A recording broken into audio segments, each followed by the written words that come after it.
स्वागत आप सभी का ग्लोबल अड्डा आप देख रहे हैं। मैं हूं आपके साथ पुनीत और देखिए कुछ खबरें निकलकर सामने आ रही हैं और ये मिडिल ईस्ट से जुड़ी खबरें हैं। वहां पर बड़ा अपडेट निकलकर सामने आ रहा है और खबरें जो हैं उसके मुताबिक हमला कभी भी हो सकता है, जंग कभी भी शुरू हो सकती है। किस लेवल की शुरू होगी ये अभी तय नहीं है, लेकिन जंग कभी भी शुरू हो सकती है। और ये बड़ी खबर क्यों हम बता रहे हैं इसकी हम बात करने वाले हैं। मेरे सहयोगी आनंद मेरे साथ मौजूद हैं। क्यों ये खबरें निकलकर सामने आ रही हैं कि हमला कभी भी हो सकता है, क्योंकि अभी तक तो सैन्य मूवमेंट देखा जा रहा था, लेकिन हमला क्यों कभी भी हो सकता है ये कहा जा रहा है। आनंद बताएंगे। आनंद। बिल्कुल, दरअसल क्या हुआ है कि अमेरिका का जो आपने 2-3 दिन खबर पहले आप देखे होंगे कि यूएसएस अब्राहम लिंकन जो एयरक्राफ्ट है वो कुछ कर दिया था ईरान की तरफ, जो कि अब खबर सामने आ रही है, ये आ रही है कि जो फारस की खाड़ी है, फारस की खाड़ी में वो तैनात हो चुकी है, कुछ कर चुकी है। तो कहीं ना कहीं ये सामने हो गया है। और जिस तरीके से ईरान की प्रतिक्रिया है, अमेरिका के पलटवार में जिस तरीके से ईरान की प्रतिक्रिया, अमेरिका अब इस पलटवार को सहना नहीं चाहता है, क्योंकि ट्रंप ने पहले ही बोल दिया था कि अगर आप फांसी देते हो प्रदर्शनकारियों को और ये प्रदर्शन शांतिपूर्वक नहीं चलने देते हो तो आने वाले समय में ईरान पर हमला होगा। हालांकि प्रदर्शन खत्म हो चुके हैं, लेकिन अभी आप कुछ दिन पहले आपने देखा होगा कि फांसी भी दी गई, वहां पर मौतों की संख्या लगातार बढ़ रही है। तो अब क्या है कि जो वॉरशिप है, जो 3 जंगी जहाज जो है ईरान की तरफ बढ़े हैं, ये तैनात हो चुके हैं। अब तैनात हो चुके हैं, उधर ईरान ने भी अपनी मिसाइलें तान दिए हैं। एक तरीके से ओमान की जो खाड़ी है उनकी, वहां पर वो मिसाइलें तैनात कर रहे हैं, एक्टिव हो गए हैं, अगर कहा जाए तो एक्टिव हो चुके हैं। और इस कारण से ये माना जा रहा है कि ये जो हमला है, पता चले कि हम लोग अभी बात करें अभी शुरू हो जाए, या फिर हो सकता है 2 घंटे बाद भी हो सकता है 24 घंटे भी लग जाए, लेकिन हो सकता है कि लड़ाई तय है। लेकिन अगर बीच में ईरान थोड़ा नरमी बरतता है अमेरिका के प्रति और बातचीत करने के लिए तैयार है, हालांकि ईरान चाहता है कि इसमें पिछली बार में जब परमाणु वार्ता हुआ था उसमें ओमान मध्यस्थता कर रहा था और भी ईरान, हाँ। बिल्कुल। लेकिन इस बार जो है ईरान नहीं चाहता है मध्यस्थता, सीधे अमेरिका से बातचीत करना चाहता है। तो कहीं ना कहीं ये मतलब बातें जो अमेरिका की तरफ से, ईरान की तरफ से जो आ रही है, अमेरिका के खिलाफ आ रही है, या फिर अमेरिका को एक तरीके से सीधे जो मंत्री हैं, जो खामनेई साहब के जो मंत्री हैं, वो लोग जिस तरीके से अमेरिका को लगातार चेतावनी दे रहे हैं, उस पर ये समझ में आ रहा है कि अमेरिका जो है कि अब बर्दाश्त नहीं कर सकता है, आने वाले समय में हमला कर सकता है। रह गई बात अगर यूएसएस अब्राहम लिंकन की, तो वो पूरे तरीके से एक्टिव है और आने वाले समय में हो सकता है कि वो उसकी जो एक तरीके से कार्रवाई करने के लिए भेजी गई थी, ट्रंप का आदेश अभी नहीं आया है। ट्रंप का आदेश आता है, आधिकारिक आदेश आएगा, वहां पर हमला शुरू कर सकते हैं। तो अभी और क्या क्या अपडेट है ये आपको बता देते हैं, किसने क्या कहा है ये भी आपको बताएंगे। लेकिन एक चीज आपको मैं बता दूं कि Iran officially suspended indirect negotiation with the United state, यानी कि साफ तौर पर ईरान ने आधिकारिक तौर पर यह कह दिया है कि हम किसी मिडिलमैन को बर्दाश्त नहीं करने वाले। अगर अमेरिका को बातचीत करनी है, डायरेक्ट हमसे बातचीत आके करना चाहिए। अच्छा, एक चीज़ और है, और ये अल अरबिया की तरफ से एक न्यूज़ चैनल है और वहाँ से एक खबर निकलकर सामने आती है, और वो क्या है, वो ये है कि यूएस ने, मतलब अमेरिका ने, ट्रंप ने एक मैसेज ईरान को भेजा है कि आप कड़ाई से रिस्पॉन्ड ना करें, मतलब कि हम हमला करेंगे, बिल्कुल, लेकिन आप उतना हार्श तरीके से जवाब ना दें। मतलब ये थोड़ी अजीब बात है कि एक युद्ध की कहां बात चल रही है और आप ये कह रहे हैं कि हम हमला करेंगे और आप उतने मतलब जोरदार तरीके से पलटवार मत करना। क्योंकि देखिए क्या बात है, ईरान की भी जो पलटवार है, एक तरीके से बयानबाजी है, उसे भी ये लोग बर्दाश्त करने के लिए तैयार नहीं है। कह रहे हैं कि लगातार अगर आप जिस तरीके से बयानबाजी कर रहे हो, आने वाले समय में इसका भुगतना पड़ेगा आपको। तो कहीं ना कहीं ये समझ में आ रहा है कि हमला जो है अमेरिका करने वाला है। जिस तरीके से अभी आपने बताया कि वो कह रहे हैं कि हम हमला करेंगे, लेकिन उसका जवाब जो है आपको जोर तरीके से नहीं देना है। हाँ, जोरदार तरीके से अगर आप देते हैं तो उसका जवाब और पुरजोर मिलेगा। हाँ। एक पश्चिमी मीडिया की सोर्स के हवाले से कहा रहा है कि पश्चिमी मीडिया के जो सोर्स हैं वो क्या कहते हैं, वो उनका एक सटीक अनुमान क्या कहता है। एक तरीके से अमेरिका का जो सटीक हमला, मतलब हमला एक तरीके से तैयार, जो एक तरीके से बोलते कि युद्ध का जो मैदान तैयार किया है, वो मैदान जो तैयार हुआ है, वो सोर्सेस कह रहे हैं कि अगर अमेरिका एक्टिविटी यहाँ पर अपना शुरू करता है, हमले के लिए यानी तैयारी शुरू करती है यूएसएस अब्राहम लिंकन के तौर पर, तो इसमें कौन कौन से निशाने बन सकते हैं, कौन कौन से चीजें मतलब खराब हो सकती है, क्या क्या नुकसान सहना पड़ सकता है ईरान को, ये सोर्सेस के अनुमान से सामने आया है। तो उसमें पहला ये है कि खामनेई साहब उनको अच्छा। ये खामनेई साहब को टारगेट करना चाहते हैं। यही कारण कि अभी खबरें भी कुछ दिन पहले निकल के आए थे और अभी भी खबरें चल रही हैं कि जो कि आयतुल्ला अली खामनेई जो है कि वो बंकर में छुप चुके हैं और उनका जो कार्यभार है उनके बेटे संभाल रहे हैं। इस तरीके की भी खबरें सामने आ रही है। वहीं दूसरी सोर्स में ये भी कहा जा रहा है कि अमेरिका खामनेई साहब के बाद फिर टारगेट करेगा तो उनके वो नेताओं को जो दमनकारी में, यानी कि जो प्रदर्शनकारियों में रिजीम चेंज करना है। कुल मिलाकर कहानी है कि रिजीम चेंज करना है। एक और खबर अभी अभी निकल कर आ रही है, वो बता देता हूँ कि अमेरिकी राष्ट्रपति जो हैं वो ये कह रहे हैं कि एक बड़ा सा लार्ज वॉरशिप जो है वो पहुँच रहा है, ईरान की तरफ जा रहा है और हम उम्मीद करते हैं कि इसका इस्तेमाल ना हो। लेकिन जब ट्रंप ये बात कह रहे होते हैं तो तैयारी पूरी हो चुकी होती है, क्योंकि खबर ये आ रही है कि ब्लूप्रिंट तैयार। अच्छा, एक चीज़ और है कि और जानकारियां जो निकलकर सामने आ रही है वो ये आ रही है कि एक तरफ अमेरिका ने ये कहा कि हम अगर हमला करें तो जोरदार जवाब मत देना। ईरान ने साफ मना कर दिया, भाई इस मामले में कोई मतलब आप गुंजाइश की बात तो करो ही मत। उसके बाद फिर क्योंकि ये कह चुके हैं कि आपका जो कार्ल विंस दूसरा यूएसएस अब्राहम लिंकन जो है उसको हम डुबो देंगे।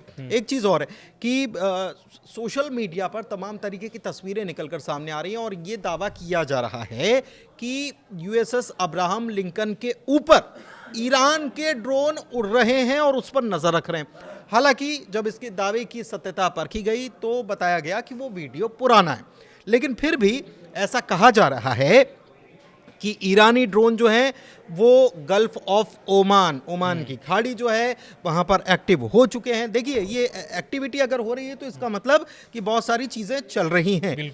इसके अलावा US aircraft carrier USS Abraham Lincoln जो है जहाँ डिप्लॉय है वहाँ तो वो पहुँच तो रहे हैं। अब वो तस्वीरें लिए नहीं ली हैं ये अभी साफ नहीं है, लेकिन अमेरिका जो है उसके यूएवी अनआर्म्ड एरियल व्हीकल्स जिसे कहा जाता है वो भी होर्मुज़ की तरफ वहाँ पर वो भी एक्टिव हो चुके हैं। तो ये एक्टिविटी तो चल रही है।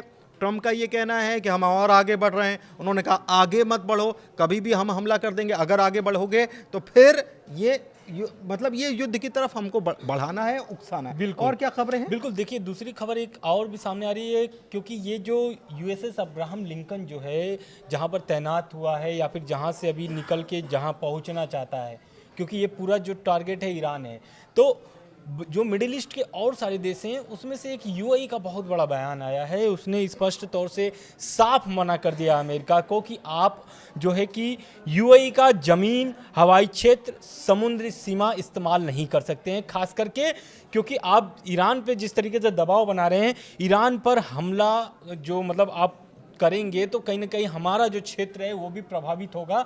और ईरान इस बार पूरी मूड बना करके रखा है कि अगर अमेरिका हमला करता है तो पुरजोर जवाब दिया जाएगा ईरान पर। और ये देश क्या चाहता है? ये देश चाहता है, यूएई क्या चाहता है? यूएई चाहता है कि ईरान पर किसी भी हमले के लिए वो जिम्मेदार नहीं होगा और ना ही वो शामिल होना चाहता है। और अगर बात तो आप पहले भी हम बता दिए होंगे, कतर में सबसे बड़ा एयरबेस है अमेरिका का। कतर और सऊदी अरब, यूएई, तो ऐसे जो बहुत सारे जो मिडिल ईस्ट के जो देश हैं ना वो सख्त एकदम मना कर दिए हैं अमेरिका को कि आप हमारी ज़मीन, हवाई क्षेत्र और समुद्री सीमा इस्तेमाल नहीं कर सकते हैं, नहीं कर सकते। अच्छा, एक चीज़ और है, एक खबर और आनंद निकल कर आई बीच में, हमने ये डिस्कस भी किया था कि कुछ नाटो फोर्सेस भी एक्टिव हो गई। हाँ, लेकिन आप इस बात को समझिए कि ऐसा लगता नहीं है। हाँ, ये बात ज़रूर है कि कुछ ब्रिटेन के प्लेन जो हैं वो मिडिल ईस्ट के कुछ देशों में पहुँचे हैं। उनकी संख्या 8 नहीं है, 4 बताई जा रही है। जो दावा किया जा रहा है अलग अलग सोशल मीडिया पोस्ट में कि 8 हो गए, ये भी दावा हो रहा है कि कुछ जेट को मार गिराया गया। अभी ऐसा हुआ नहीं, इसलिए अभी ये सब तर्कहीन बातें हैं या आधारहीन खबरें हैं, तो उस पर ध्यान मत दीजिएगा। एक बात।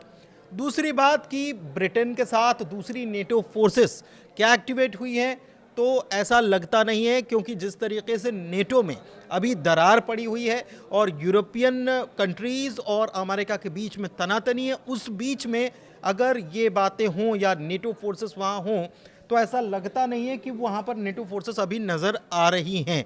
क्योंकि ये, हालांकि ये कहा जाता है कि किसी एक के खिलाफ युद्ध बाकी सबके खिलाफ, लेकिन ये तो ईरान युद्ध तो छेड़ ही नहीं रहा है अमेरिका के खिलाफ। अमेरिका के खिलाफ बिल्कुल। अमेरिका के खिलाफ ईरान ने युद्ध नहीं छेड़ा है। अगर अमेरिका अटैक करेगा तब ईरान जवाब देगा।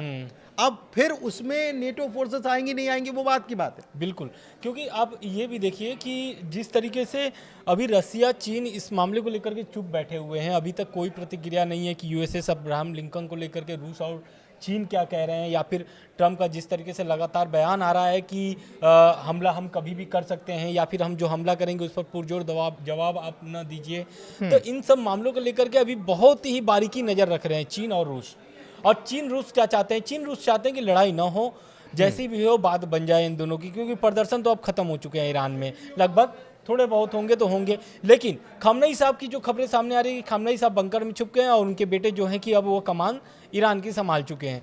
लेकिन इसकी आधिकारिक पुष्टि ईरान की तरफ से अभी नहीं हो पाई है, क्योंकि ईरान जो है अभी 3-4 तरीकों से घिरा हुआ है। पहला तो है कि उनके ऊपर प्रतिबंध लगा हुआ है, दूसरा जो है प्रदर्शनकारी प्रदर्शन जो कर रहे थे, प्रदर्शन खत्म हो गए, लेकिन अब वो प्रदर्शन का जो आँच है अभी भी तप रहा है।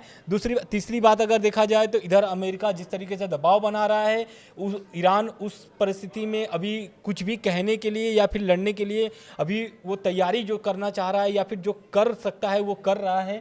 चौथी बात जो है यह है कि उनकी अर्थव्यवस्था पूरी तरीके से बिगड़ी हुई है, रियाल उनकी जो करेंसी है वो गिरी हुई है पूरी तरीके से। ये जानकारी आ रही है। तो ये सब 4-5 कारण जो है ईरान को पूरी तरीके से एकदम घेरे हुई है। और अब खबर इसमें अगर सामने आ जाएगी, खामनेई साहब जाके बंकर में छुप चुके हैं और उनके बेटे कमाल संभाल चुके हैं, तो कहीं ना कहीं अमेरिका अगर इस पर आधिकारिक पुष्टि निकाल लेता है या आधिकारिक तौर पर पता कर लेता है कि हाँ सच में खामनेई साहब छुप गए हैं और उनके बेटे कमाल संभाल रहे हैं, तो कहीं ना कहीं अमेरिका और चढ़ने का प्रयास कर सकता है ईरान, अमेरिका कर सकता है। लेकिन एक चीज़ और है कि हवाई गतिविधियां वहां पर बढ़ गई हैं। खाड़ी जो है वहां पर अरब देशों में बहुत ज़्यादा चीज़ें हो रही हैं। कुछ फ़्लाइट्स कैंसिल जो हुई हैं वो एक टेंशन अपने आप में क्रिएट किए हुए हैं। बाकी मुल्क जो हैं वो पूरी तरह से, ख़ास तौर पर मिडिल ईस्ट के जो आसपास के देश है, सऊदी अरब की बात करें, कतर की बात करें, यूएई की बात करें, मिस्र की बात करें, जॉर्डन की बात करें, ये सारे मुल्क जो हैं एक प्रकार से पूरी तरह से अलर्ट मोड पे। एक चीज़ और है कि इजराइल जो है इसमें वहाँ पर भी प्लान बना था, बीते दिनों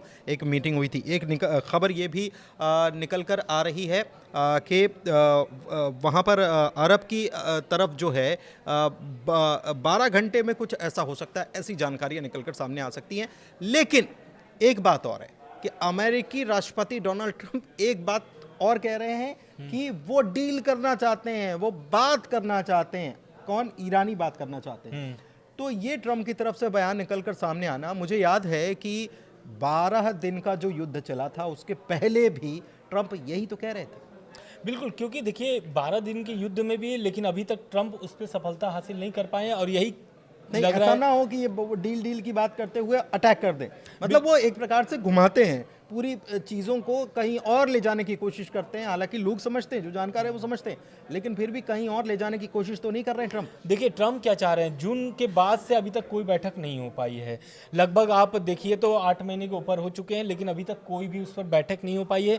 और ट्रंप यही कारण है कि वो लगातार दबाव बना रहे हैं। प्रदर्शन एक ऐसा, मतलब उनको एक मौका मिल गया, क्योंकि ईरान की तरफ से जो बातचीत खत्म हो गई थी, लेकिन अब ट्रंप को जो है कि ये इस प्रदर्शन से मजबूती मिल गई और प्रदर्शन तो खत्म हो गए, लेकिन अब जिस तरीके से ट्रंप लगातार दबाव बना रहे हैं, यही चाहते हैं वो।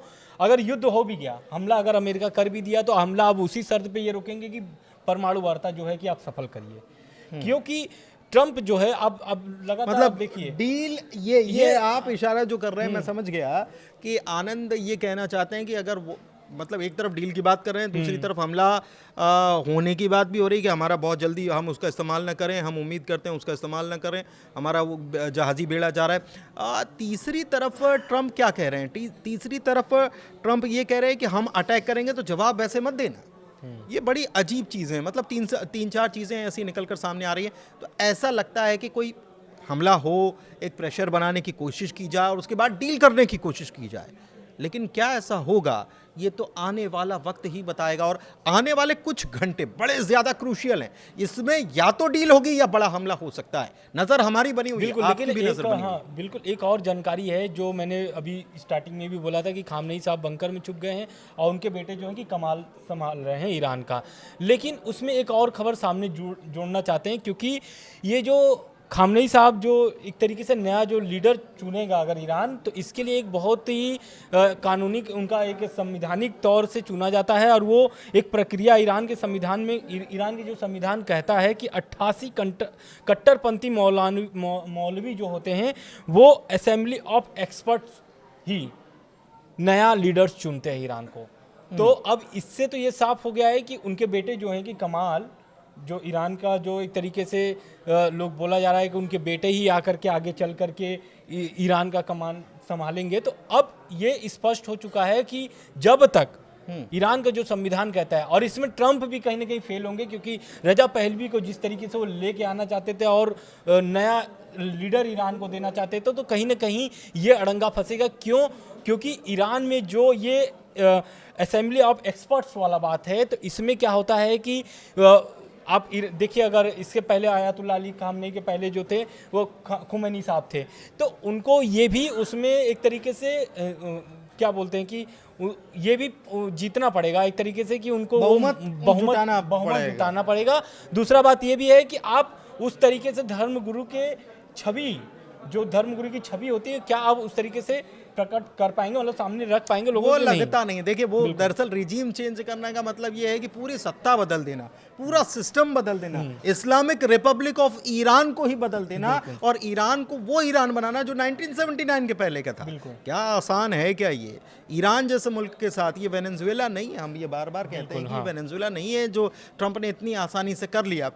ईरान भी यही कह रहा है। खामनेई साहब को सुरक्षित रखना भी एक बहुत इंपॉर्टेंट चीजें हैं अगर देखा जाए तो, सुरक्षा के दृष्टिकोण से। इतने हमले होने के बाद भी अभी भी आईआरजीसी के समर्थन में खामनेई साहब के समर्थन में अभी भी आईआरजीसी है, और उनके नेतृत्व में अभी तक चल रही है। जितने भी आप प्रदर्शन देख लीजिए या फिर हमले देख लीजिए, तो कहीं ना कहीं सेना का भूमिका बहुत होती है, और सेना अभी जो है खामनेई साहब के साथ खड़ा हुआ है। बिल्कुल सर, खामनेई साहब के साथ खड़ा हुआ है। तो कुल मिलाकर के आने वाले कुछ घंटे बड़े क्रूशियल, या तो डील हो गई या फिर युद्ध की तरफ मिडिल ईस्ट बढ़ सकता है, अमेरिका इसकी तरफ कदम बढ़ा सकता है। क्या होगा, नजर हमारी आपकी दोनों की बनी हुई अपडेट सबसे पहले आप तक पहुंचाएंगे। फिलहाल के लिए इस वीडियो में इतना ही।